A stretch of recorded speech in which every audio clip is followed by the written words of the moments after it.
And after that, that July 4th, 94 incident I realized this is it, it's now or never. It really was one of those moments. You hear about those moments, but it was me realizing I'm living in this squat where I've got a pet ferret. My girlfriend's gone. She broke up with me. She was smart enough to break up with me, I'm getting in fights. I'm working at a bagel shop. I'm barely making ends meet. And at that point, I just made the decision. I just said, okay, look, I'm not gonna be a professional athlete.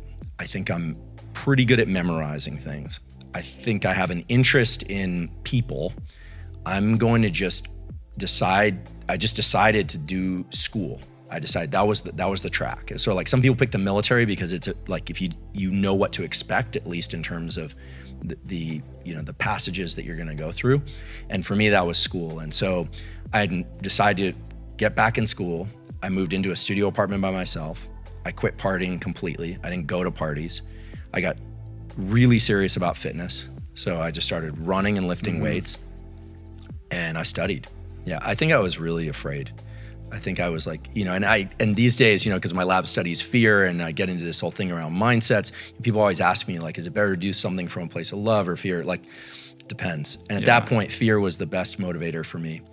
And I just basically worked like crazy. And it's interesting because I didn't have a mentor or someone to bring me to that. But once I started doing that, there was one professor in particular who took note. He was like, oh, you seemed really interested in this stuff. And I was like, yeah, because he was teaching me about depression, schizophrenia, neurochemicals. I thought I was totally turned on by the world of neuroscience. It wasn't even called neuroscience back then, but this one guy, Harry Carlisle, he was teaching me about thermal regulation and how the brain works and how receptors in the skin relate to perceptions in the mind. And he also had a deep sensitivity to mental disease. And I'd seen a lot of that. I'd seen a lot of depression and anxiety in my own family. I'd had a friend commit suicide, another friend become schizophrenic. I think he's still walking the Mission District of San Francisco now. Seen some friends become addicts. And so here was someone explaining that there's actually an underlying basis for this.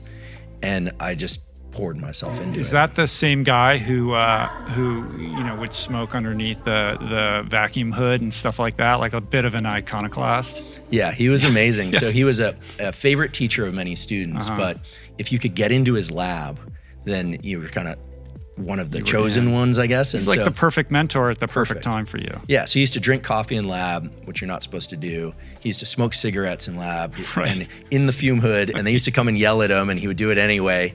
And I thought, this guy, he doesn't even know what it is, but he's punk rocker, he doesn't even know. And so, he gave me an opportunity to work in his lab, and then at some point he told me, if you go to graduate school, they'll actually pay you to do science. And what ended up happening at that point was I hit a brick wall because I had a lot of resentment toward my dad. I felt, here's my dad, he was a scientist, he had, left us, all this kind of thing. And I realized if I didn't do this, if I didn't take this opportunity, it was gonna be the most foolish thing ever.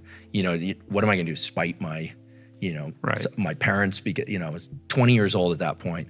So I just made the decision, I'm gonna get a PhD, I'm gonna become a professor, I'm gonna get tenure, I'm gonna be like this guy, this guy who looked like he had a pretty good life to me. And so that's pretty